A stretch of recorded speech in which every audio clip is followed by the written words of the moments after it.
meus amores, boa noite para vocês. Hoje eu tô correndo, tem muita coisinha para mim fazer, mas Deus me colocou aqui nesse exato momento para mim trazer o estudo para vocês. Eu gostaria que vocês prestassem atenção. Ontem eu fiquei de falar quanto a ascensão de Jesus, não foi? Eu parei, eu fiz só uma introdução, né? Falamos quanto o que significa Atos dos Apóstolos, né? O que significa os apóstolos, né? Então eu fiz a introdução. E agora eu vou dar continuidade. Eu parei no versículo de número 4, né? Capítulo de número 1 do livro de Atos dos Apóstolos.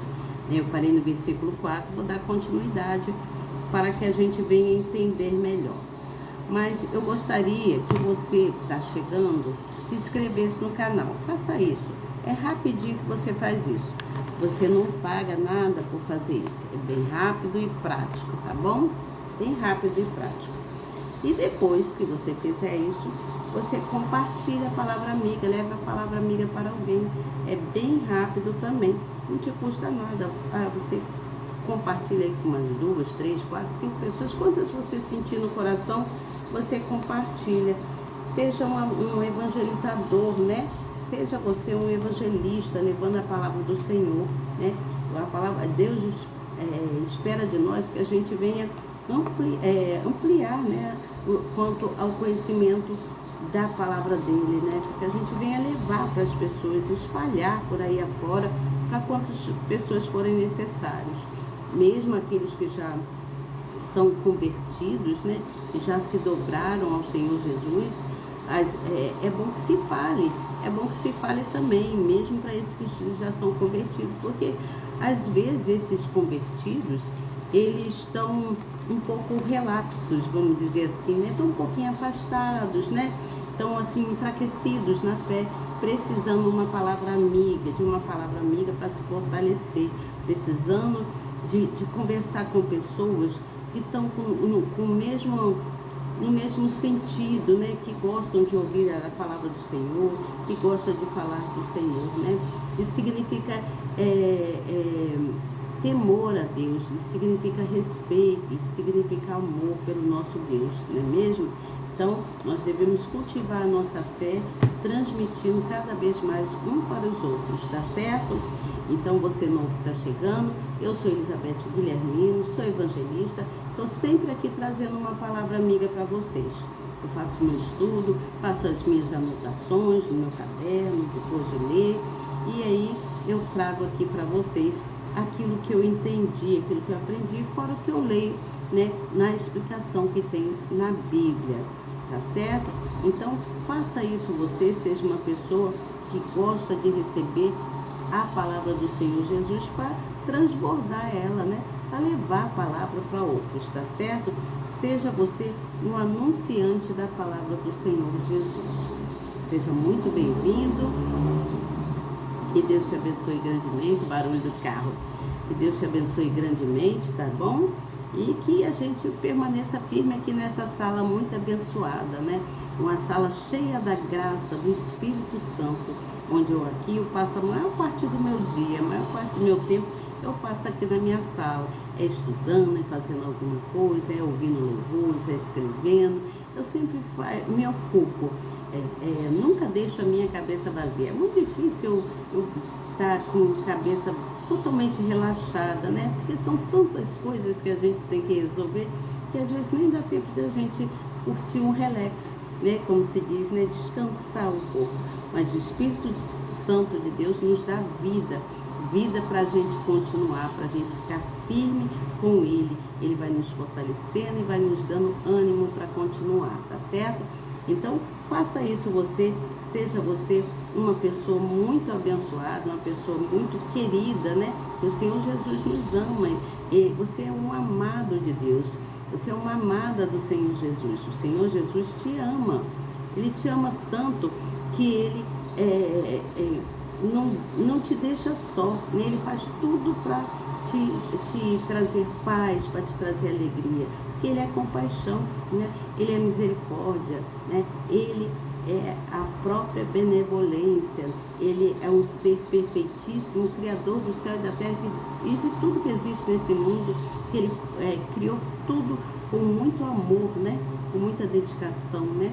Através da sua verbalização e também através das suas mãos, que foi na sua mão que ele formou o homem, né? Que ele criou o homem e tantas outras coisas. Tem muita coisa para explicar. A palavra do Senhor é muita coisa para se ser esmiuçada, né? Para a gente aprender cada vez mais. Tudo isso é bom para o nosso futuro. Tudo isso é bom que a gente venha aprender, tá certo? Então, os ensinamentos da palavra do Senhor Jesus nos traz grande oportunidade de conhecimento mesmo, de aprender cada vez mais quanto a Ele, tá certo? Então seja você uma pessoa que gosta de ouvir a palavra, que gosta de conversar quanto à palavra do Senhor Jesus, que dá frutos referente à palavra do Senhor, né? É uma pessoa de fé, uma pessoa responsável, uma pessoa solidária, uma pessoa caridosa, tá certo? Que tem o bom caráter do Senhor Jesus. Uma pessoa mansa, tá certo? É porque Jesus, ele é manso. Ele é manso em todo o tempo, tá certo? Mas ele também, ele é fogo na hora da ira, né? Não brinca com o Senhor Jesus, não leve a palavra dele de qualquer maneira, mas entenda que ele é o nosso mestre, ele é o mestre sobre todas as coisas, sobre todos nós. Sobre todos nós, é Ele que nos dá ensinamento e restaura as nossas vidas. Quando Ele vê que a gente vai cair em alguma coisa, Ele vai lá, estende a mão dele, né? Quando você o busca, Ele estende a mão dele e pega na sua e te restaura, vai te dando a direção, vai te ensinando, tá certo? Ele é o grande, soberano e eterno Pai, né? O nosso Pai, tá bom? Então vamos lá, eu vou ler aqui o versículo de número 5 que fala sobre, Jesus fala porque na verdade João batizou com água, tá certo? Então eu parei no versículo 4, né, que vem falando que no entanto com eles determinou-lhes que não se ausentassem de Jerusalém, mas que esperassem a promessa do Pai, que disse ele, de mim ouvistes. Então Jesus disse para os discípulos que eles não se ausentassem de Jerusalém, né? Foi aí que nós paramos. Vamos agora para o versículo de número 5, que fala assim: porque na verdade João batizou com água, mas vós sereis batizados com o Espírito Santo, não muito depois destes dias. Aqueles, pois, que se haviam reunido, perguntaram-lhe, dizendo, Senhor, restaurarás tu neste tempo o reino de Israel? E disse-lhes, não vos pertence saber os tempos ou as estações que o Pai estabeleceu pelo seu próprio poder. Mas recebereis o poder do Espírito Santo, que há de vir sobre vós, e ser-me-eis testemunhas, tanto em Jerusalém como em toda a Judéia e Samaria, e até aos confins da terra. Então aqui Jesus estava respondendo aos discípulos que aqueles que receberem o poder, eles iriam receber o poder do Espírito Santo e que eles iriam testemunhar quanto tudo que as coisas que iriam acontecer em Jerusalém, tá certo? Então, aí dá continuidade aqui falando no versículo 9, que fala, e quando dizia isto, vendo eles foi levado às alturas, e uma nuvem o recebeu, ocultando os seus olhos. Então Jesus se elevou, ele subiu aos céus. E estando com os olhos fitos no céu, enquanto ele subia, eis que junto dele se puseram 2 homens vestidos de branco, os quais lhe disseram, homens galileus, por que estáis olhando para o céu? Esse Jesus que dentre vós foi recebido em cima do céu, há de vir assim como para o céu o viste ir. Então eu estava falando, esse homem, né, que apareceu vestidos de branco, né, esses 2 homens vestidos de branco que apareceu ali diante dos discípulos, disse para eles, por que eles olhavam tanto para o céu, né? mas que eles não se preocupassem. Ele quis dizer, não se preocupe, assim como ele subiu para o céu, ele também viria, todos eles viriam à volta dele, né? Ele retornaria. E aí, então, voltaram todos para Jerusalém, os discípulos voltaram para Jerusalém, do monte chamado do Monte das Oliveiras, a qual está perto de Jerusalém, ficava lá perto. E a distância do caminho era de um dia inteiro, né?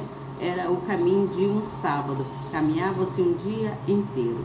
E entrando, subiram ao cenáculo, onde habitavam Pedro e Tiago, João e André, Filipe e Tomé, Bartolomeu e Mateus, Tiago, filho de Alfeu, Simão,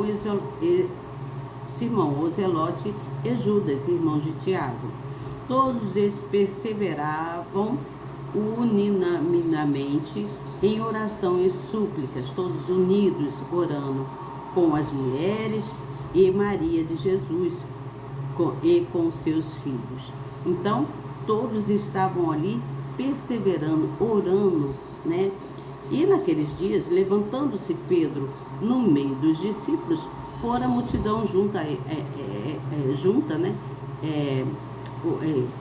Junto dos discípulos, oraram, e a multidão junto era de quase 120 pessoas que estavam todos orando. E disse: homens e irmãos, convinha que se cumprisse as escrituras que o Espírito Santo predisse pela boca de Davi acerca de Judas, que foi o guia daqueles que prenderam a Jesus, porque foi contando conosco que alcançou, porque foi contado conosco e alcançou sorte nesse ministério.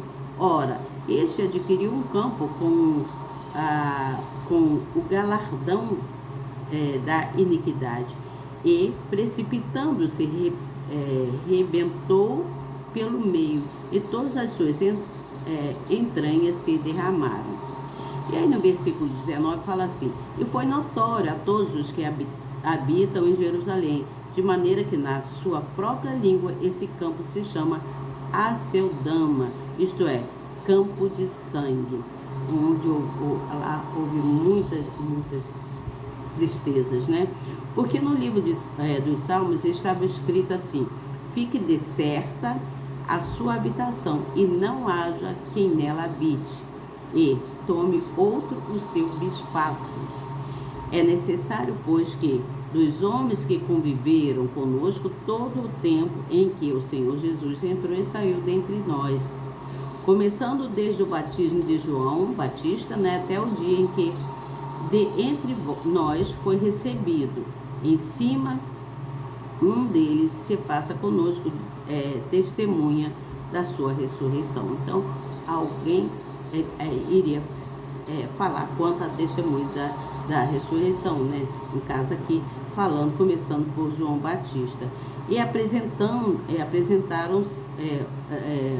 apresentaram-se dois, que foi José, né? José, que era chamado de Barsabás, que tinha por sobrenome justo a Matias. Ah, tá. Outra coisa, tá? Matias foi um dos discípulos também. Matias, aqui no caso, se eu não me engano, ele morreu, não sei se foi Matias que morreu queimado. Não, deixa isso aí para lá, tá bom? Depois eu conto essa história melhor. Vou falar o que aconteceu com cada discípulo, como foi a morte deles, né? E orando, disseram: tu, Senhor, conhecedor dos corações de todos, mostra qual deles dois tem escolhido, para que tome parte nesse ministério e apostolado, de que Judas se desviou para ir para o seu próprio lugar. E lançando-lhes sortes, caiu a sorte sobre Matias, e por voto comum foi contado com os 12 apóstolos. Então, Matias foi contado também como um dos 12 apóstolos. Vamos aqui entender quanto a isso. Eu vou ler aqui a explicação que está na Bíblia e depois vou falar com vocês mais algumas coisas. Então, no versículo 4 e 5, fala sobre determinações, né? Então, lá em Jerusalém, não era mais um lugar seguro para que os discípulos ficassem devido às perseguições que tinham lá. Mas era lá que Jesus queria que eles permanecessem. Então, que Jesus fala, né? Que eles permaneçam em Jerusalém. Está escrito aqui, ó. Estando com eles, determinou-lhe que não se ausentem de Jerusalém. Jesus falou, não saiam de Jerusalém.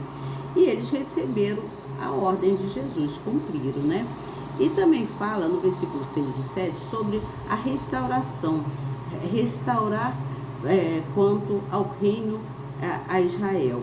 Os discípulos, eles ainda não haviam recebido o Espírito Santo. Eles precisavam receber o Espírito Santo. Por isso, eles tiveram a visão que eles tinham do reino, né, do reino de Deus, era uma visão terrena. Eles não olhavam para o reino dos céus, né? Então, quando eles questionaram, né, com o Senhor Jesus, eles tinham em mente a libertação, né?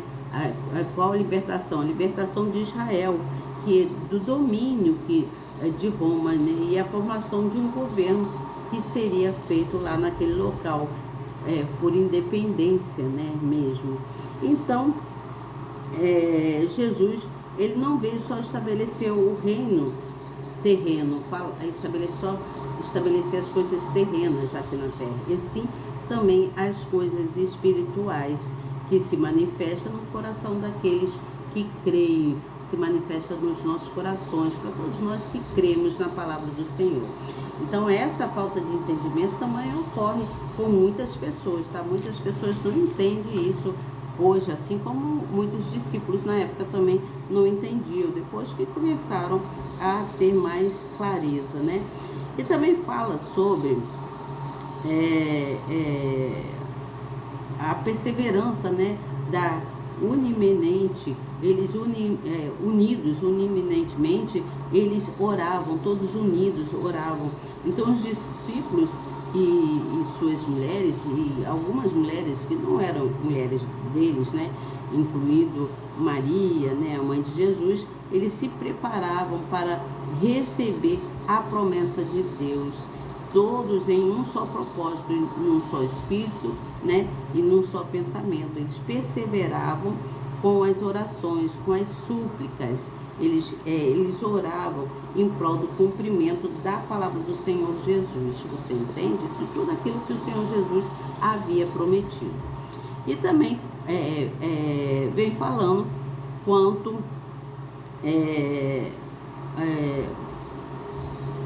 quando né, o corpo, né, o corpo de... Oh, meu Deus, esqueci agora.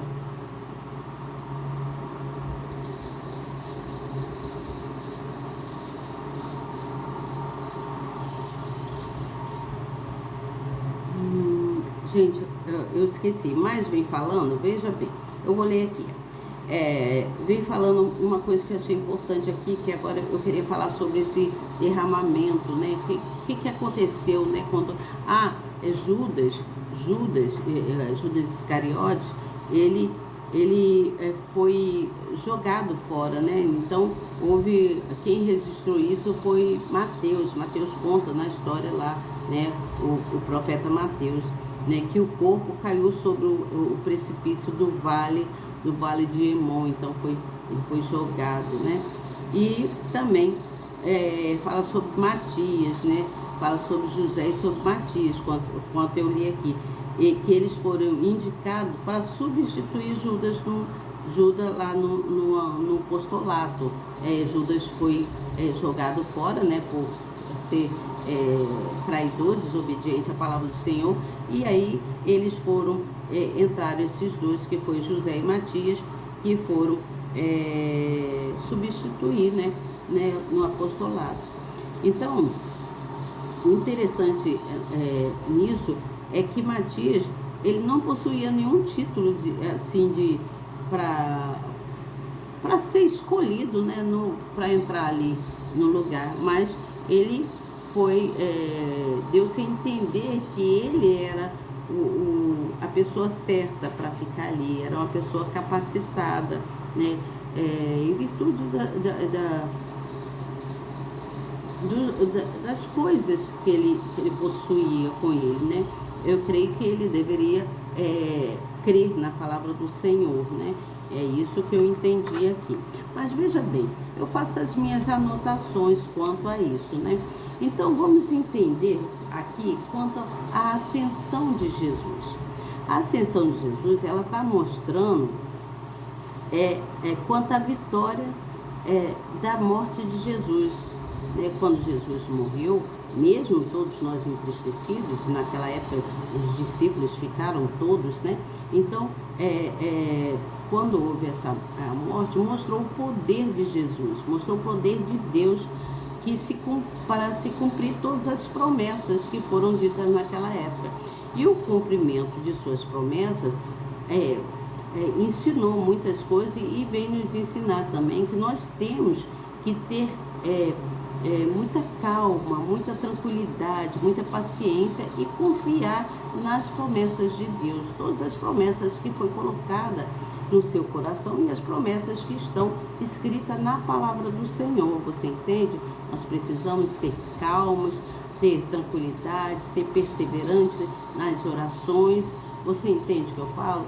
E confiar que vai se cumprir, de alguma forma vai se cumprir no tempo determinado do Senhor Jesus. Então, por isso é importante a importância da busca, do conhecer da palavra do Senhor Jesus, do direcionamento de Deus, das orientações que é dita na Bíblia. Muitas coisas escritas na Bíblia são orientações muito divinas para todos nós. E cada vez mais, cada vez que a gente lê, que a gente toma conhecimento, que tem clareza da palavra, mais a gente vai se fortalecendo. Mas entenda, quando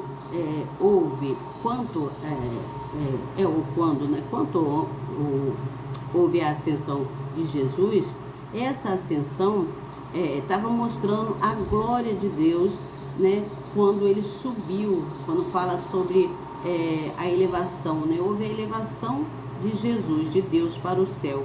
Então, vem falando sobre essa exaltação dele, essa elevação, quando ele subiu ao céu. Então, houve, depois de 40 dias, houve a ressurreição dele, depois de 40 dias, né? Quando Jesus subiu aos céus, ele se elevou aos céus e lá ele ficou à direita do Pai, né? Do Pai dele, de Deus, né? Mas também vem falando quanto à vitória dos seres humanos, né? Quanto à morte de Jesus, vem falando sobre a vitória dos seres humanos. Como assim? Porque ele morreu naquela cruz em prol por amor a nós, pelos nossos pecados, pelo pecado da humanidade. Então, foi uma grande vitória de poder, de demonstração de amor para com a humanidade. E então essa ascensão se deu lá no Monte das Oliveiras, aconteceu lá. E, como eu li ali, que o Monte das Oliveiras está localizado lá na vila de Betânia, né? Então, teria muito mais coisas assim para falar, assim, né? A gente tem que se aprofundar muito quanto à história de Cristo, né? Mas eu creio que até aqui já está bem o suficiente, né? Nós aprendemos bastante coisa, né? Quanto ao movimento, né? Quanto a essa ascensão do Senhor Jesus, né? E esse movimento, essa ação, né? Que houve transformação para todo mundo quando ele foi elevado aos céus, né? E isso que fez com que houvesse, que as pessoas tivessem mais fé, que todos tivessem mais fé em Jesus, né? Em Jesus quanto à ressurreição dele. Nós cremos, né? Eu creio nele muito fielmente. Então, viver a ascensão de Jesus é quando a gente se coloca no caminho de Jesus, quando a gente se coloca, se posiciona, né? Para anunciar o Evangelho, para falar da palavra do Senhor. Então, nós estamos vivendo essa ascensão de Jesus, nós estamos vivendo quanto o cumprimento da palavra dele, quando ele morreu naquela cruz em prol da humanidade, né? Ele mostrou ali o poder dele e mostrou também o amor dele quanto todos nós que estamos ainda nessa terra, né? Aguardando a volta do Senhor Jesus. Então, seja você um anunciante da palavra do Senhor Jesus, seja você um anunciante do reino dos céus, né? Seja você um evangelizador, seja você um homem, uma mulher de Deus que gosta de levar a palavra, tá certo, gente? Que gosta de levar a palavra do Senhor Jesus para todos, tá? Não importa a quem, né? O importante é que você tenha fé, que você acredite que toda a história do Senhor Jesus Cristo, ela é verídica, não é uma historinha da carochinha, né? Muitas pessoas desacreditam, falam, que nada, isso é coisa do passado, Elizabeth, isso não existe mais não. Mas nós vamos, né, à igreja porque precisamos estar em comunhão com as pessoas, né, e ouvir também. Mas veja bem, nós não vamos à igreja só para estar em comunhão com as pessoas, nós vamos à igreja para a gente ouvir a palavra do Senhor Jesus através dos pastores, né, dos bispos e tudo mais, e a gente se encher, se santificar do amor de Cristo, né, pedir ao Senhor Jesus, Senhor, santifica-me, santifica o meu dia, santifica essas palavras para que elas penetrem no meu ser, no meu coração e eu possa transbordar do seu amor. Eu penso assim. Então, cada um tem uma maneira de pensar, mas pense e se posicione quanto quanto a ascensão do Senhor Jesus, quantas vitórias, quanto ao poder dele, né, na sua onisciência, na sua presença, né, no seu poder, né, que ele tem poder para todas as coisas. O extraordinário está nas mãos do Senhor Jesus. O próprio Espírito Santo, ele que habita em nós, quando nós permitimos isso, ele traz essa certeza, né? Ele nos testifica que ele é o soberano sobre todos os deuses, capaz de fazer o impossível nas nossas vidas, tá certo? Amanhã eu venho com vocês falando sobre o segundo capítulo, né? Mas quero falar também, vou falar com vocês quanto à morte dos discípulos, como que eles morreram, por que houve, né, tantas coisas, mas é necessário que a gente venha entender isso também. Eu creio que é necessário, é bom a gente saber, poxa, mas como que morreram esses discípulos? Como é que foi? Foi de morte morrida mesmo, por velhice, ou foi por algum outro motivo? Tem toda uma história, todo um conteúdo, é muito grande, muito específico, né? E a gente vai aprendendo, falando de muitas coisas, tá certo, gente? Aos pouquinhos a gente vai aprendendo e vamos se firmando na palavra do Senhor Jesus, tá bom? Então, até amanhã, se Deus quiser. Seja você um evangelista, leve a palavra do Senhor, né, para outras pessoas. Compartilhe a palavra, seja você uma pessoa boa, caridosa, tá certo? E não esqueça, se você puder, você lembrar, se for te fazer bem, dá um like aí. Se não, tá nas mãos do Senhor Jesus, né? Porque a gente vem aqui, pelo menos eu venho para trazer a palavra com todo amor e carinho para vocês. Eu gostaria que vocês dessem esse like aí, mostrando que vocês estão gostando, Vocês querem que eu continue aqui trazendo a palavra, mostrando, né, explicando quanto à palavra do Senhor Jesus, né? Eu vou aprendendo e vou passando. É isso que o Senhor Jesus quer, que a gente dê fruto, que a gente possa ensinar as pessoas quanto à palavra dele, tá certo? Um grande beijo para vocês, boa noite e até amanhã, se Deus quiser. Eu tenho certeza que ele quer. Tchau.